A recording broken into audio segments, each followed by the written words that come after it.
Only fools rush in, but I can't help falling in love with you.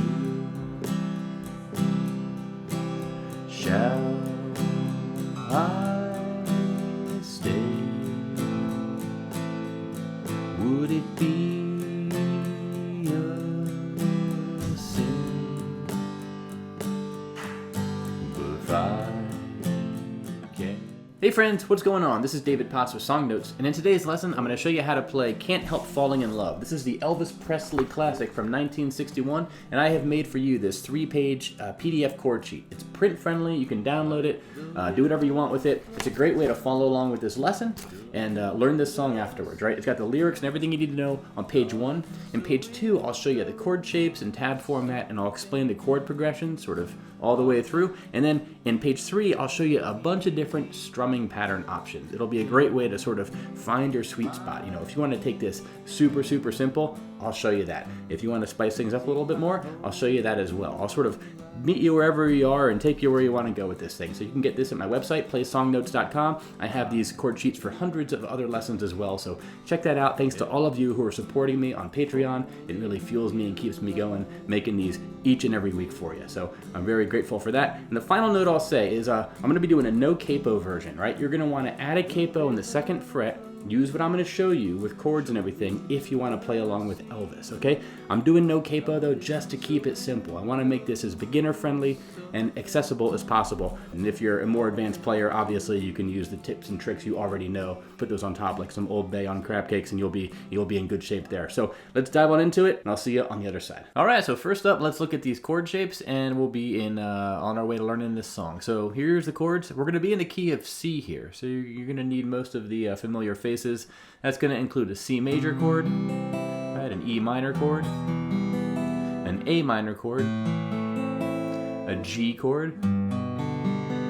Okay, now the F and the B7 are going to be the two that might be the most tricky. These are the least common of regular open chords. Now for the F, I don't really usually ever play the full 6-string F bar chord. You can totally do that if you want. It sounds great. It's very full, right? The simplest way to do it though is to only do the middle 4 strings, right? So 3rd, 3rd, 2nd, 1st, 3rd, 3rd, 2nd, 1st. Or, as I have tabbed out here, if you ignore the notes that are in parentheses and you only play the B string, G string, and D string, which are the 2nd, 3rd, and 4th strings, you would get this. This is a super easy way to play the F, right? You're just using the 3 fingers you would usually use in a C chord. Look how similar this is. C, right, and this F. You're just moving these 2 fingers sort of towards the floor, 1 string, and you're keeping this finger still. So that's the F I recommend if you're totally new. Just try to focus on your pick to only get the 2nd, 3rd, and 4th string. Okay? Now for the B7, the full B7 is going to be like this. Right? 5 strings, 2nd, 1st, 2nd, open, 2nd. But getting this pinky note down here on the 2nd fret can be tricky. So the easiest way to do it is just use these 3 fingers and basically do 2nd, 1st, 2nd, open. Okay? Ignore the parentheses note. So this is going to be what you're going to need in the bridge, and you're going to be going from the E minor to the B7. And if you ignore that thinnest string, it gets a lot easier. Okay? You'll need an A7 as well. Open, 2nd, open, 2nd, open, and then D minor. Okay, so these are the chords. These are all super common chords. You can look up videos if you need help with these specific chords, but these are, very common. You're going to need these in so many songs. So these are going to be the building blocks, all right? So let's take these chords and let's move on to the chord progressions now. And the chord progressions, how to understand these are, before we get into strumming, let's understand how we're going to, like the pattern we're going to play these chords in, right? So this song has 2 main sections. It has a verse and it has a bridge, right? The verse is the familiar, wise men say, right? And then the bridge is going to be the part that happens twice, right? Like a river flows gently to the sea. So each of these sections uses a different chord progression, and you learn the progression once, and you can apply it to the different times that the verse happens and the different times that the bridge happens. So here's what it looks like. Again, we're not going to worry about strumming patterns just yet. I want you to get a handle on these progressions because you can sort of play the song, have fun with the song, share it with others and all that sort of thing without strumming patterns if you know these progressions. So a couple things to note. 6 beats per measure. So that's going to be like 1, 2, 3, 4, 5, 6, 1, 2, 3, 4, 5, 6, 1, 2, 3, 4, 5, 6, 1, 2, 3, 4, 5, 6. You'll notice I was sort of habitually doing a strum on the 1, 2, 3, 4, 5, 6, 1, 2, 3, 4, 5, 6. The 1 and the 4 are really where you want to put your accents. And even simpler than that, if you were to do a single strum on each measure, I would do it on the 1 count. So for example, I'll play the verse here one time through. I'm only going to do a down strum on the 1 count of each measure. But I'm going to count, and I'll sort of use the melody as I count to give you clues about what we're doing in the song here, okay? So first measure, here we go. So C, 2, 3, 4, 5, 6, E minor, 2, 3, 4, 5, 6, A minor, 3, 4, 5, 6, A minor again, and to F, then to C, 2, 3, 4, 5, 6, G, 2, 3, 4, 5, 6, G, 2, 3, 4, 5, 6, F, 2, 3, 4, G, 2, 3, 4, 5, 6, A minor, 2, 3, 4, 5, 6, F, and C, and G, and C, right? And you could sing the song like that. Wise men say, only fools rush in, and so on and so forth, right? And that's going to be the simplest way to do it. Let's get back to this bridge really quick and talk about that. So chord-wise, we're going to need an E minor to a B7. That's going to happen 3 different times, right? 1 measure of E minor, 1, 2, 3, 4, 5, 6, B7, 2, 3, 4, 5, 6, E minor, then B7, right? E minor, one more time to B7. Then we start on the E minor to A7, to D minor, and to G, okay? If we just did a single strum, that would be like a river flows gently to the sea, darling, so it goes, some things are meant to be, take my hand. So you get the idea there. Those are the progressions. Again, you can get this in my PDF. It's a great thing to sort of use when you're learning the song. Because if you can memorize this, it's going to be really helpful because it lets your brain focus on the chord transitions, focus on the strumming, focus on the singing, and having this to at least follow along with, if you're not going to memorize it, is a great little aid there. So now let's talk about strumming patterns. And strumming patterns are going to be on page 3 of my PDF.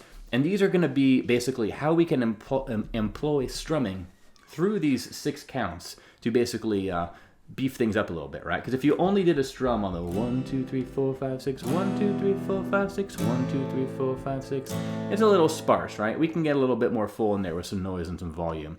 So before I get into the different strumming patterns I'm going to show you, let me talk about the timing and tempo, okay? This song is in 6/8 time, which means 6 counts per measure. And if you're going to put a metronome on, you'd want to put it at 67 beats per minute. And this is going to let you play along with the Elvis version, right? But here's the deal. The metronome is going to be going, right? That's about 67. And if we were to take our 6 counts per measure, those metronome clicks are going to happen on the 1, 2, 3, 4, 5, 6, 1, 2, 3, 4, 5, 6, on the 1 count and on the 4 count, okay? So you should be sort of getting the 6 count going in your head, right? 1, 2, 3, 4, 5, 6, 1, 2, 3, 4, 5, 6. But the metronome is going to happen on the 1, 2, 3, 4, 5, 6, 1, 2, 3, 4, 5, 6, 1, 2, 3, 4, 5, 6. This lets you sort of use the metronome if you want, but the metronome's not going like that's just, no one wants to sort of play along to that. It's very harsh, right? Metronomes are kind of harsh as they are sometimes. So if you just do 1, 2, 3, 4, 5, 6, 1, 2, 3, 4, 5, 6, you're going to be in really good shape there. So the first strumming pattern is what I already showed you, which is do a 1 count just on the, do a down strum just on the 1 count. So,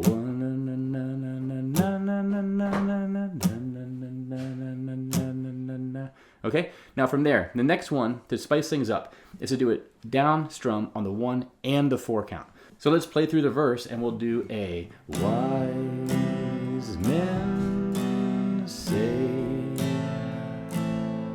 only fools rush in, right? F 2 3 4 5 6 G 2 3 4 5, 6, A minor, 2, 3, 4, 5, 6, F, 2, 3, 4, 5, 6, C, 2, 3, 4, 5, 6, G. 1, 2, 3, 4, 5, 6, 1. So I note this in my chord sheet here at the top of page 1. I say if you're a beginner, just take this first page of the PDF. For every chord you see in this entire song, just do 2 strums, right?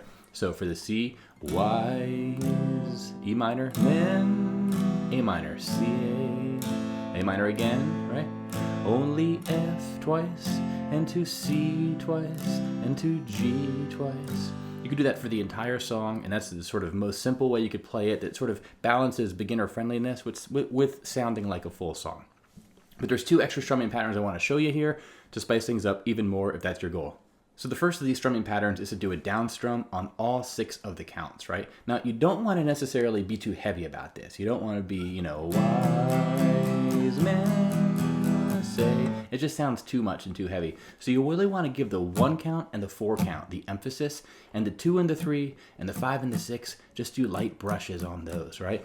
Wise men say, only fools rush in. 1, 2, 3, 4, 5, 6. And the key to really doing this, in my opinion, is getting comfortable with that 1 and 4 count first. If you get the 1 and 4 count and you get those simple down strums, just doing the 1 and the 4 count, your right hand's gonna kind of want to sneak in some extra down strums, like just some light brushes. That's okay. And then that can lead up to the final of these patterns, which is the down, down, up, down, down, down, up, down, down, down, up, down, down, down, up, down, right? 1, 2, and 3, 4, 5, and 6. 1, 2, and 3, 4, 5, and 6. 1, 2, and 3, 4, 5, and 6. 1, 2, and 3, 4, 5, and 6. And that would sound like this, right? Take my hand, take my whole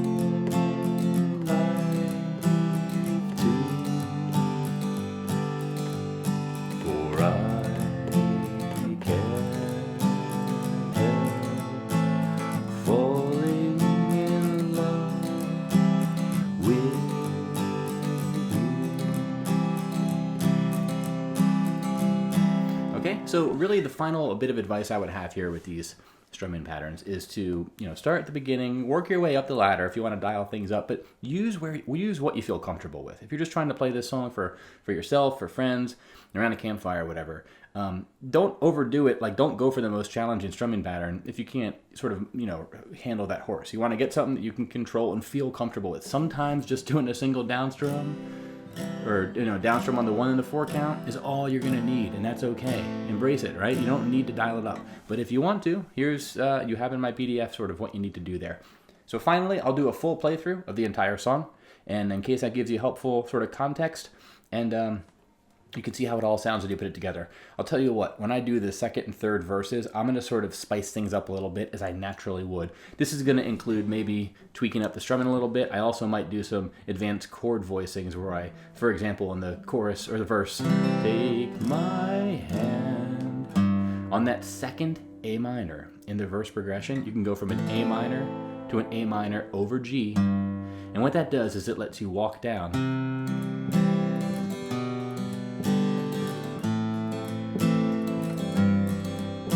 to the F, and then that C, right? That third to last C on the first line of the verse, you could do an E bass note to a G.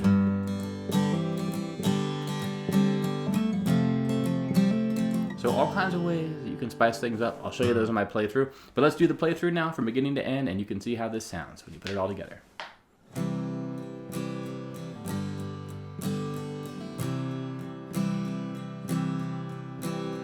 Wise men say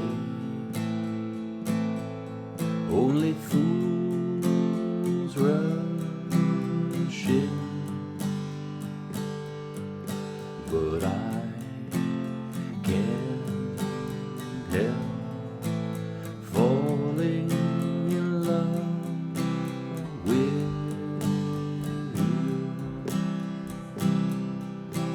Shall I stay? Would it be a sin If I can help falling in love with you, like the river flows surely to the sea, darling, so it goes. Some things are meant to be. Take my hand, take my whole life too. I can help falling in love with you, like the river flows surely to the sea, darling, so it goes. Some things are meant to be. Take my hand, take my whole life too. I can help falling in love with you, for I can help falling in love with you. All right, y'all. Thanks for watching very much there. Hope that was a helpful playthrough. I kind of got a little bit sloppy in the final two verses and stuff as I got a bit passionate with the strumming. So again, you want to find your sweet spot. You know, if I was to play this again and live and sort of want to do a polished performance of it, I'd probably tone it back a little bit more, or I might do a finger style version, which is something else that I've been working on. But you know, hopefully this is helpful for you. Again, you can get the website, you can get the PDF at my website, playsongnotes.com. 3-pager gives you everything you need to know in the first page, all the lyrics and chords. Page 2 will give you all the progressions and the sort of chords here in tab form, and then page 3 gives you some strumming diagrams to follow along with to sort of find your strumming sweet spot. So that's all waiting for you at my website, playsongnotes.com, y'all. Thanks for watching, and I'll see you all in the next one. Take care. Bye-bye.